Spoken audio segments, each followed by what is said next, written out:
ನನ್ನ ನೆಲದ ಭಾಷೆಯು ದೂರ ಬಲು ದೂರ, ಈ ಮನಕಂತೂ ದಾರಿ ತೋರುತ್ತಿದೆ. ಆ ಭಾಷೆಯದೇ ಬೆಳಕು ಬೆಳಕುವ ಬೆಳಕು ಬೆಳಕುವ. ದೂರ ಎಷ್ಟೇ ಹೋಗಿ ಈ ಭಾಷೆಯಿಂದ ದೂರವಾಗಲಾರಿರಿ. ವಿಮಲ್, ನಮ್ಮ ಭಾಷೆ ಕೇಸರಿ. ಎಲೆಕ್ಷನ್ ತಟ್ಟಿಯಲ್ಲಿ ಯಾವೆಲ್ಲ ಸುದ್ದಿಗಳಿದೆ ಒಂದೊಂದಾಗಿ ನೋಡೋಣ ಬನ್ನಿ. ಪ್ರಜ್ವಲ್ ಪೆನ್ ಡ್ರೈವ್ ಪ್ರಕರಣಕ್ಕೆ ಸಂಬಂಧಿಸಿ ರೇವಣ್ಣ ರಿಪಬ್ಲಿಕ್ ಕನ್ನಡಕ್ಕೆ ಮೊದಲ ಪ್ರತಿಕ್ರಿಯೆಯನ್ನು ನೀಡಿದ್ದಾರೆ. ಕಾನೂನು ರೀತಿ ಏನಿದೆಯೋ ಅದನ್ನ ಎದುರಿಸ್ತೇವೆ. 4 ರಿಂದ 5 ವರ್ಷ ಕಳೆದು ತಗೊಂಡು ಬಂದ ಕೇಸ್ ಹಾಕ್ತಾರೆ ಅಂತ ಕಿಡಿಕಾರಿದ್ದಾರೆ. ಎಸ್ಐಟಿ ತನಿಖೆ ನಡೆಸ್ತಿದೆ, ಪ್ರತಿಕ್ರಿಯೆಯನ್ನ ಕೊಡಲ್ಲ ಅಂದಿದ್ದಾರೆ. ಇನ್ನು ಪ್ರಜ್ವಲ್ ಉಚ್ಚಾಟನೆ ಬಗ್ಗೆ ಪಕ್ಷದ ನಿರ್ಧಾರವೇ ಅಂತಿಮ ಅಂದಿದ್ದಾರೆ. ನಡೀತಾ ಇದೆ, ನನಗೆ ಗೊತ್ತಿದೆ. ಅದಕ್ಕೆಲ್ಲ ಹೆದರಿ ಓಡೋಗನಲ್ಲ ನಾನು. ಗೊತ್ತಾಯ್ತಾ ಸರ್, ಇಲ್ಲೇ ಇದೀವಲ್ಲ. ಪ್ರಜ್ವಲ್ ರೇವಣ್ಣ ವಿರುದ್ಧ ದೌರ್ಜನ್ಯ ಆರೋಪ ಕೇಸ್ಗೆ ಸಂಬಂಧಪಟ್ಟಂತೆ ಮಹಿಳಾ ಆಯೋಗದ ಬಳಿಕ ಮಕ್ಕಳ ಆಯೋಗ ಎಂಟ್ರಿ ಕೊಟ್ಟಿದೆ. ಆ ಒಂದು ಕೇಸ್ನಲ್ಲಿ ಯಾರಾದ್ರೂ ಅಪ್ರಾಪ್ತರು ಇದ್ದಾರಾ, ಇದ್ರೆ ನಮಗೆ ತಿಳಿಸಿ ಅಂತ ಸರ್ಕಾರಕ್ಕೆ ಪತ್ರ ಬರೆಯಲು ಮಕ್ಕಳ ಆಯೋಗ ಚಿಂತಿಸಿದೆ. ಅಪ್ರಾಪ್ತರು ಕಂಡು ಬಂದಲ್ಲಿ ಫೋಕ್ಸೋ ಅಡಿ ಕೇಸ್ ದಾಖಲಿಸಲು ಮುಂದಾಗಿದೆ. ಈ ಬಗ್ಗೆ ಮಕ್ಕಳ ಆಯೋಗದ ಸದಸ್ಯ ಶಶಿಧರ್ ಕೋಸಂಬೆ ಹೇಳಿದ್ದಾರೆ. ಪ್ರಜ್ವಲ್ ರೇವಣ್ಣ ವಿರುದ್ಧ ಎಫ್ಐಆರ್ ವಿಚಾರಕ್ಕೆ ಸಂಬಂಧಿಸಿ ಸಂತ್ರಸ್ತೆ ವಿರುದ್ಧವೇ ಕುಟುಂಬಸ್ಥರು ಆರೋಪ ಮಾಡಿದ್ದಾರೆ. ದೂರು ನೀಡಿದ ಮಹಿಳೆ ನಡತೆ ಸರಿ ಇರಲಿಲ್ಲ, ರೇವಣ್ಣ ಹೆಸರು ಹಾಳು ಮಾಡಲು ರೇವಣ್ಣ ಫ್ಯಾಮಿಲಿ ವಿರುದ್ಧ ಸುಳ್ಳು ದೂರು ನೀಡಿದ್ದಾರೆ ಎಂದಿದ್ದಾರೆ. ಸಂತ್ರಸ್ತೆಯ ಅತ್ತೆ ಮತ್ತು ಕುಟುಂಬಸ್ಥರಿಂದ ಆರೋಪ ಕೇಳಿಬಂದಿದೆ. ರೇವಣ್ಣ ವಿಡಿಯೋ ವಿಚಾರಕ್ಕೆ ಸಂಬಂಧಿಸಿ ಹಾಸನ ಜಿಲ್ಲಾಧಿಕಾರಿ ಸತ್ಯಭಾಮ ಕಿಡಿಕಾರಿದ್ದಾರೆ. ಪಾಪದ ಕೊಡ ತುಂಬಿದೆ ಎಂಬ ಗಾದೆ ಮಾತಿದೆ. ಪಾಪದ ಕೊಡ ತುಂಬಿದಾಗ ಅದು ಹೊರ ಬರಲೇಬೇಕು. ಸರ್ಕಾರದಿಂದ ಎಸ್ಐಟಿ ರಚನೆಯಾಗಿದೆ, ತನಿಖೆಯಿಂದ ಸತ್ಯಾಸತ್ಯತೆ ಹೊರಬರಲಿದೆ ಎಂದಿದ್ದಾರೆ. ಇದ್ರ ಬಗ್ಗೆ ತಮಗೆ ಗೊತ್ತಿದೆ, ಈಗಾಗಲೇ ರಾಜ್ಯದಿಂದ ಎಸ್ಐಟಿ ರಚನೆ ಆಗಿದೆ. ಒಂದು ತನಿಖೆ it will take its own course. ನಮ್ಮಲ್ಲಿ ನಾವು ಕೇಳಿದ್ದೀವಿ ಪಾಪದ ಕೊಡ ತುಂಬಿದೆ ಅಂತ ಅಂದ್ಬಿಟ್ಟು, ಅದು ಬಂದಾಗ ಅದು ಬರಬೇಕು.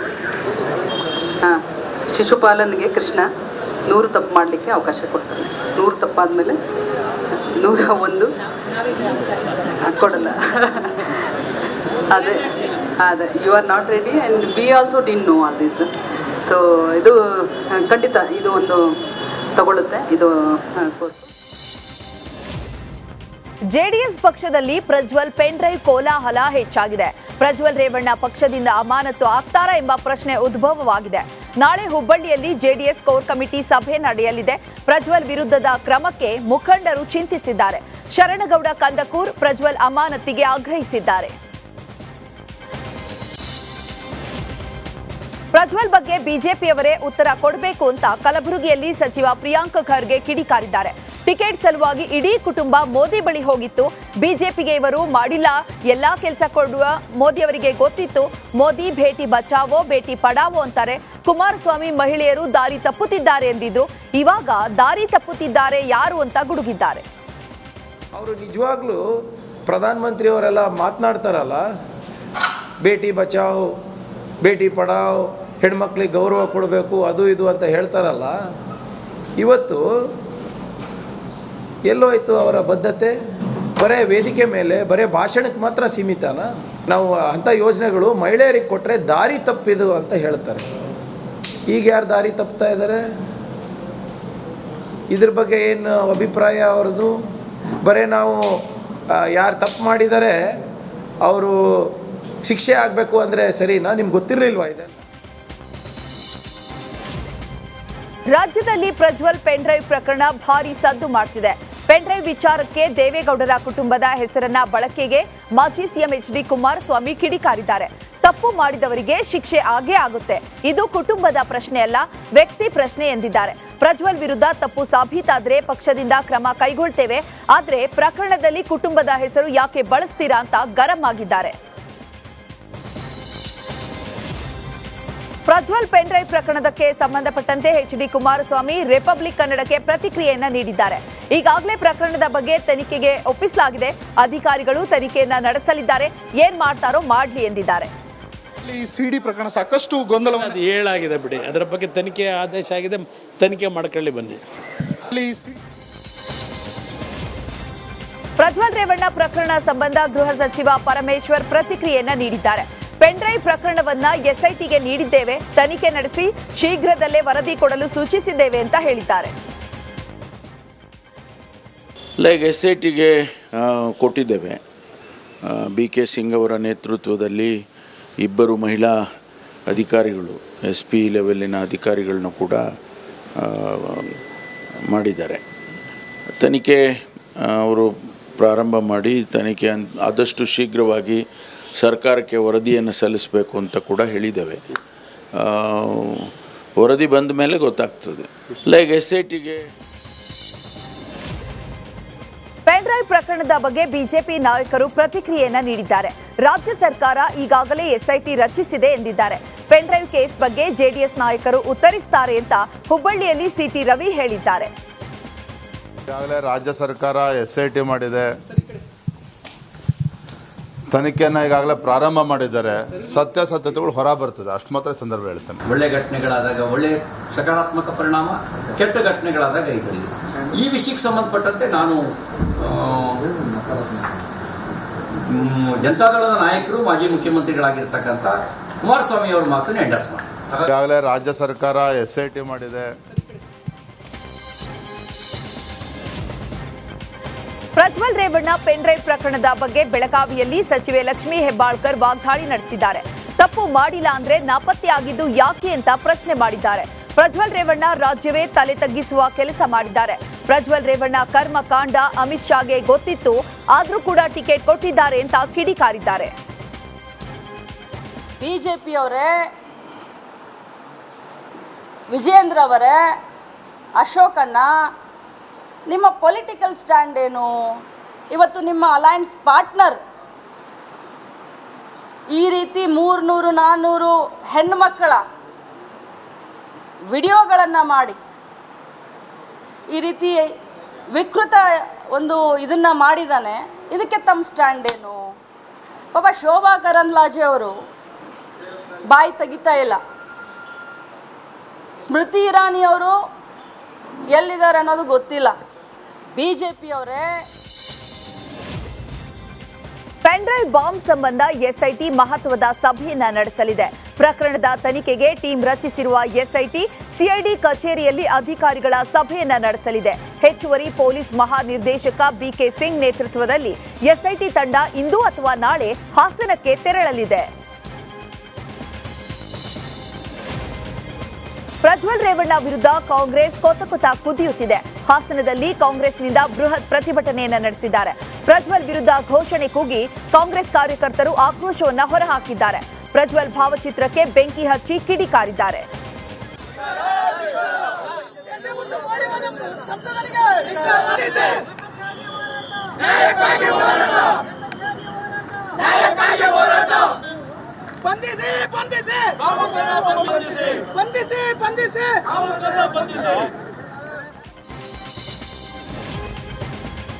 ರಾಜ್ಯ ರಾಜಕಾರಣದಲ್ಲಿ ಪ್ರಜ್ವಲ್ ರೇವಣ್ಣ ಪೆನ್ಡ್ರೈವ್ ವಿಚಾರ ಭಾರಿ ಸದ್ದು ಮಾಡ್ತಿದೆ. ಈ ಬಗ್ಗೆ ಬಾಗಲಕೋಟೆಯಲ್ಲಿ ರಿಯಾಕ್ಟ್ ಮಾಡಿರೋ ಬಿಜೆಪಿ ರಾಜ್ಯಾಧ್ಯಕ್ಷ BY ವಿಜೇಂದ್ರ, ರಾಜ್ಯ ಸರ್ಕಾರ ಈಗಾಗಲೇ SIT ರಚಿಸಿದೆ, ತನಿಖೆ ಆಗಲಿ, ಸತ್ಯಾಸತ್ಯತೆ ಹೊರಗೆ ಬರುತ್ತೆ ಅಂತ ಹೇಳಿದ್ದಾರೆ. ಈಗಾಗಲೇ ರಾಜ್ಯ ಸರ್ಕಾರ SIT ಮಾಡಿದೆ,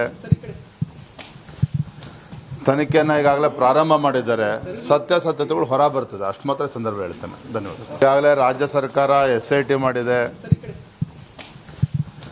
ತನಿಖೆಯನ್ನು ಈಗಾಗಲೇ ಪ್ರಾರಂಭ ಮಾಡಿದ್ದಾರೆ. ಸತ್ಯಾಸತ್ಯತೆಗಳು ಹೊರ. ಪೆನ್ಡ್ರೈವ್ ವಿಚಾರದಲ್ಲಿ ಅಶೋಕ್ BY ವಿಜೇಂದ್ರ ನುಣುಚಿಕೊಳ್ತಿದ್ದಾರೆ ಅಂತ DCM DK ಶಿವಕುಮಾರ್ ವಾಗ್ದಾಳಿ ನಡೆಸಿದ್ದಾರೆ. ಈ ಪ್ರಕರಣದಲ್ಲಿ ಬಿಜೆಪಿಯ ನಿಲುವು ಏನು ಅಂತ ಪ್ರಶ್ನೆ ಮಾಡಿದ್ದಾರೆ. ಅದು ಬಿಜೆಪಿ ನಾಯಕರು ಮಾತನಾಡ್ತಾ ಇಲ್ಲ ಯಾಕೆ ಅಂತ DCM DK ಶಿವಕುಮಾರ್ ಪ್ರಶ್ನಿಸಿದ್ದಾರೆ. ನೀವು ನನ್ನ ಕೇಳೋದ್ ಬದಲು ನೀವು ಬಿಜೆಪಿ ನಾಯಕರನ್ನ ಕೇಳಬೇಕು. ಶೆಟ್ಟರ್ ಕೇಳಿ ನೋಡಿ, ನಮ್ಮ MP ಅಂಗಡಿ ಮೇಡಮ್ ಕೇಳಿ ನೋಡಿ, ಬೇರೆಲ್ಲ ಕೇಳಿ ನೋಡಿ. ಈ ಭಾಗದಲ್ಲಿ ಇದ್ದೀರಲ್ಲ ನೀವೆಲ್ಲ, ಯಾರು ಬಿಜೆಪಿ ನಾಯಕರುಗಳಿದ್ದಾರೆ ಅವ್ರನ್ನ ಕೇಳಿ, ನಿಮ್ದೇನು ಪರಿಸ್ಥಿತಿ, ನಿಮ್ದೇನು ಸ್ಟ್ಯಾಂಡ್ ಏನು ಅಂತ. ಈಗ ನಾನು ನೋಡ್ತಾ ಇದ್ದೆ, ನೀವು ನನ್ನ ಕೇಳೋದ್ ಬದಲು ನೀವು ಬಿಜೆಪಿ ನಾಯಕರನ್ನ ಕೇಳಬೇಕು. ಪ್ರಜ್ವಲ್ ರೇವಣ್ಣ ಪೆನ್ ಡ್ರೈವ್ ವಿಚಾರಕ್ಕೆ ಸಂಬಂಧಿಸಿದಂತೆ ಯಾರೇ ತಪ್ಪು ಮಾಡಿದ್ರೂ ತಪ್ಪೇ ಅಂತ ರಾಯಚೂರಿನಲ್ಲಿ ವಿ ಸೋಮಣ್ಣ ಪ್ರತಿಕ್ರಿಯಿಸಿದ್ದಾರೆ. ಉಪ್ಪು ತಿಂದವನು ನೀರು ಕುಡಿಯಲೇಬೇಕು ಎಂದು ಕುಮಾರಸ್ವಾಮಿ ಈಗಾಗಲೇ ಹೇಳಿದ್ದಾರೆ. ಅದರಲ್ಲಿ ಏನೇ ಇದ್ರೂ ಕೂಡ ಎಸ್ಐಟಿ ಕ್ರಮವನ್ನ ತೆಗೆದುಕೊಳ್ಳುತ್ತೆ ಅಂತ ಹೇಳಿದ್ದಾರೆ.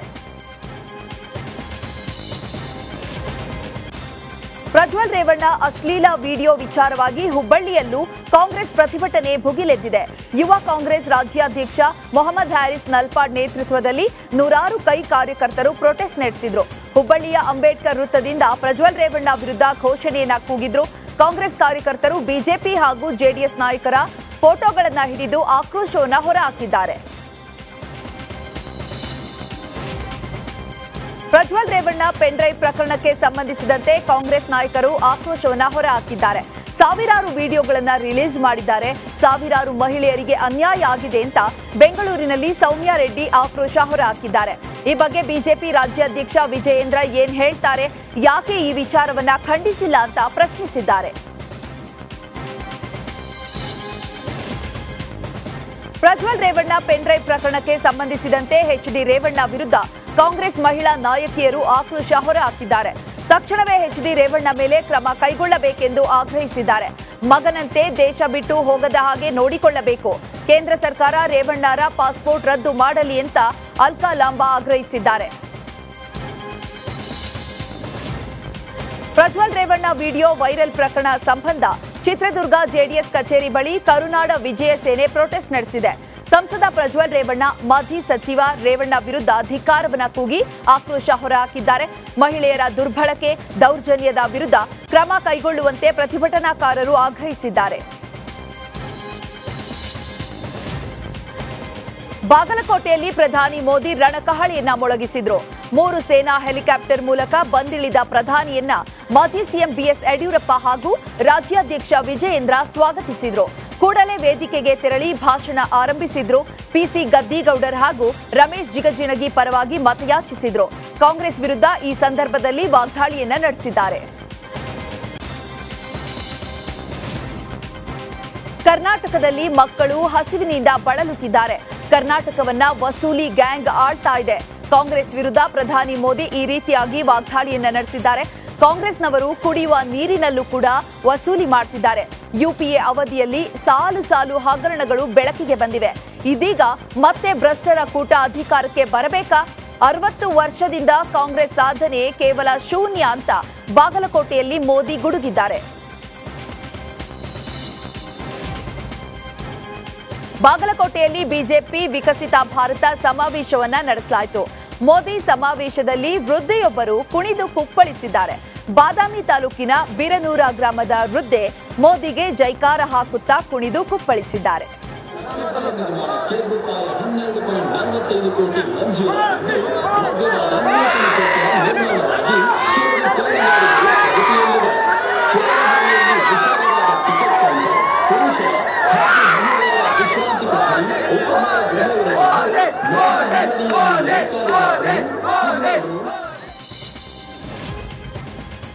ಮೋದಿ ಅವರು 10 ವರ್ಷದಲ್ಲಿ ಭ್ರಷ್ಟಾಚಾರ ರಹಿತ ಆಡಳಿತವನ್ನ ನೀಡಿದ್ದಾರೆ. ಅನೇಕ ಜನಪರ ಯೋಜನೆಗಳನ್ನ ಮನೆ ಮನೆಗೆ ತಲುಪಿಸಿದ್ದಾರೆ ಅಂತ ಬಾಗಲಕೋಟೆಯಲ್ಲಿ ಬಿಜೆಪಿ ರಾಜ್ಯಾಧ್ಯಕ್ಷ ಬಿವೈ ವಿಜಯೇಂದ್ರ ಹೇಳಿದ್ದಾರೆ. ಇನ್ನು ರಾಜ್ಯದಲ್ಲಿ ಕಾಂಗ್ರೆಸ್ ಕಣ್ಣಿದ್ದು ಕುರುಡನಂತೆ ವರ್ತಿಸ್ತಾ ಇದೆ, ಬಾಯಿ ಇದ್ದು ಮೂರ್ಖನಂತೆ ವರ್ತಿಸುತ್ತಿದೆ ಅಂತ ವಿಜಯೇಂದ್ರ ವಾಗ್ದಾಳಿ ನಡೆಸಿದ್ದಾರೆ. ಮಾಜಿ ಸಿಎಂ ಕುಮಾರಸ್ವಾಮಿ ಜೆಡಿಎಸ್ ಪಕ್ಷದ ಕಚೇರಿಯಲ್ಲಿ ಕಾರ್ಯಕರ್ತರ ಸಭೆಯನ್ನ ನಡೆಸಿದ್ದಾರೆ. ಶಿವಮೊಗ್ಗದ ನೆಹರು ರಸ್ತೆಯಲ್ಲಿರುವ ಪಕ್ಷದ ಕಚೇರಿಯಲ್ಲಿ ಕಾರ್ಯಕರ್ತರ ಸಭೆಯನ್ನ ಆಯೋಜನೆ ಮಾಡಲಾಗಿತ್ತು. ಈ ವೇಳೆ ಬಿವೈ ರಾಘವೇಂದ್ರ ಪರ ಎಚ್ಡಿಕೆ ಮತಯಾಚನೆಯನ್ನ ಮಾಡಿದ್ದಾರೆ. ಮೈತ್ರಿ ಅಭ್ಯರ್ಥಿಯನ್ನ ಗೆಲ್ಲಿಸಬೇಕು ಅಂತ ಸಮನ್ವಯತೆಯಿಂದ ಕೆಲಸವನ್ನ ಮಾಡಬೇಕು ಅಂತ ಸಲಹೆಯನ್ನ ಕೂಡ ನೀಡಿದ್ದಾರೆ. ಸಭೆಯಲ್ಲಿ ಬಿಜೆಪಿ ಅಭ್ಯರ್ಥಿ ರಾಘವೇಂದ್ರ, ಶಾಸಕಿ ಶಾರದಾ, ಪೂರ್ವ ನಾಯ್ಕ, ಮಾಜಿ ಶಾಸಕ ಪ್ರಸನ್ನ ಕುಮಾರ್ ಉಪಸ್ಥಿತರಿದ್ದರು. ಧಾರವಾಡ ಕ್ಷೇತ್ರದ ಲೋಕಸಭಾ ಚುನಾವಣೆಯ ಹಿನ್ನೆಲೆ ಅಂಚೆ ಮತಗಳ ವಿನಿಮಯ ಕಾರ್ಯ ಆರಂಭಗೊಂಡಿದೆ. ನಗರದ ಆರ್ಎಲ್ಎಸ್ ಪಿಯು ಕಾಲೇಜಿನಲ್ಲಿ ವಿನಿಮಯ ಕೇಂದ್ರವನ್ನ ಸ್ಥಾಪಿಸಲಾಗಿದೆ. ಚುನಾವಣಾಧಿಕಾರಿ ದಿವ್ಯಪ್ರಭು ನೇತೃತ್ವದಲ್ಲಿ ನಡೆದಂತಹ ಮತಪತ್ರಗಳ ವಿನಿಮಯ ಕಾರ್ಯ ಯಶಸ್ವಿಯಾಗಿದೆ.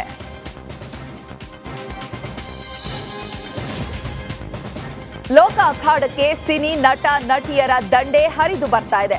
ಸಿನಿ ತಾರೆಯರು ಕೈ ಅಭ್ಯರ್ಥಿ ಗೀತಾ ಶಿವರಾಜ್ಕುಮಾರ್ ಪರ ಚುನಾವಣಾ ಪ್ರಚಾರಕ್ಕೆ ಧುಮುಕಲಿದ್ದಾರೆ. ಶಿಕಾರಿಪುರ, ಈಸೂರು, ಇತ್ತಲ, ಸಾಲೂರು, ಮುಡುಬ, ಸಿದ್ದಾಪುರ ಗ್ರಾಮದಲ್ಲಿ ರೋಡ್ ಶೋ ಮೂಲಕ ಈಗಾಗಲೇ ಕೆಲವು ಸಿನಿ ತಾರೆಗಳು ಪ್ರಚಾರವನ್ನ ನಡೆಸಿದ್ದಾರೆ. ಗೀತಕ್ಕನನ್ನ ಗೆಲ್ಲಿಸುವಂತೆ ಫಿಲ್ಮ್ ಚೇಂಬರ್ನ ಅಧ್ಯಕ್ಷರಾಗಿರುವಂತಹ ಎಂಎನ್ ಸುರೇಶ್, ಮಾಜಿ ಅಧ್ಯಕ್ಷ ಸಾರಾ ಗೋವಿಂದ್, ನಟರಾದ ದುನಿಯಾ ವಿಜಯ್, ಚಿಕ್ಕಣ್ಣ, ನಿರೂಪಕಿ ಅನುಶ್ರೀ ಸೇರಿದಂತೆ ಸಚಿವ ಸಂತೋಷ್ ಲಾಡ್ ಭಾಗಿಯಾಗಿದ್ದಾರೆ.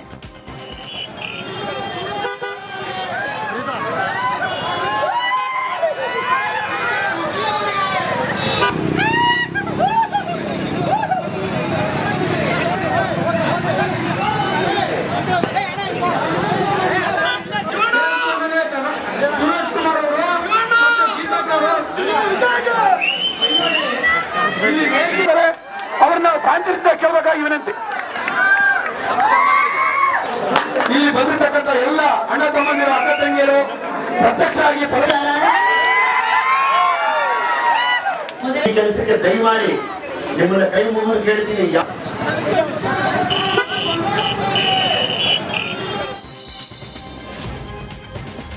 ಇನ್ನು ಈ ಒಂದು ಸಂದರ್ಭದಲ್ಲಿ ಶಿಕಾರಿಪುರದ ಪ್ರಚಾರ ಏನ್ ನಡೀತಾ ಇತ್ತು, ಈ ಪ್ರಚಾರದಲ್ಲಿ ದುನಿಯಾ ವಿಜಯ್ ಮಾತನಾಡಿದ್ದಾರೆ.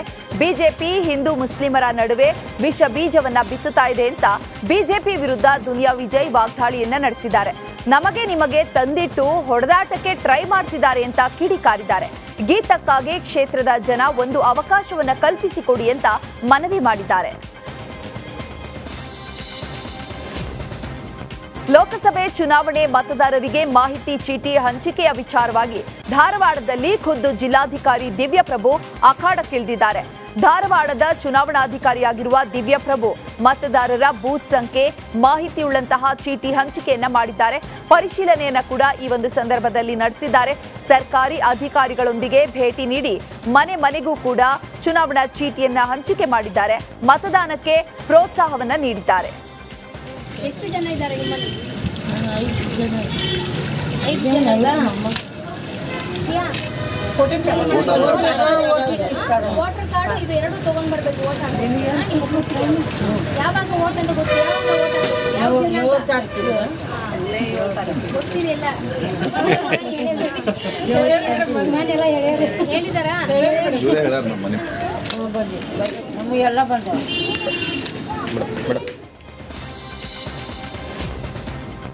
ವಿಜಯನಗರದ ಕೂಡ್ಲಿಗಿಯಲ್ಲಿ ಕಾಂಗ್ರೆಸ್ ಕಾರ್ಯಕರ್ತರು ಬೃಹತ್ ಸಮಾವೇಶವನ್ನ ನಡೆಸಿದ್ದಾರೆ. ಕೂಡ್ಲಿಗಿ ನಗರದ ತಾಲೂಕು ಕ್ರೀಡಾಂಗಣದಲ್ಲಿ ನಡೆದ ಕಾರ್ಯಕ್ರಮ ದೈವಾಧೀನರಾದ ಶ್ರೀನಿವಾಸ್ ಪ್ರಸಾದ್ ಸಂತಾಪವನ್ನ ಸೂಚಿಸಿದ್ದಾರೆ. ಶ್ರೀನಿವಾಸ್ ಪ್ರಸಾದ್ ಅವರಿಗೆ ಪ್ರಸಾದ್ರ ಭಾವಚಿತ್ರಕ್ಕೆ ಪುಷ್ಪಾರ್ಚನೆಯನ್ನು ಕೂಡ ಮಾಡಿದ್ದಾರೆ. ಕಾರ್ಯಕ್ರಮವನ್ನ ಆರಂಭಿಸಿದ್ದಾರೆ. ಬಿಸಿಲ ಬೇಗೆಯಿಂದ ಜನರು ಬಳಲಿದ್ದಾರೆ. ಈ ಒಂದು ಸಂದರ್ಭದಲ್ಲಿ ಮಜ್ಜಿಗೆಯನ್ನು ಕೂಡ ವಿತರಣೆ ಮಾಡಿದ್ದಾರೆ. ಈ ಮಜ್ಜಿಗೆಯನ್ನ ಪಡೆಯಲು ಜನರು ಮುಗಿಬಿದ್ದಿದ್ದಾರೆ.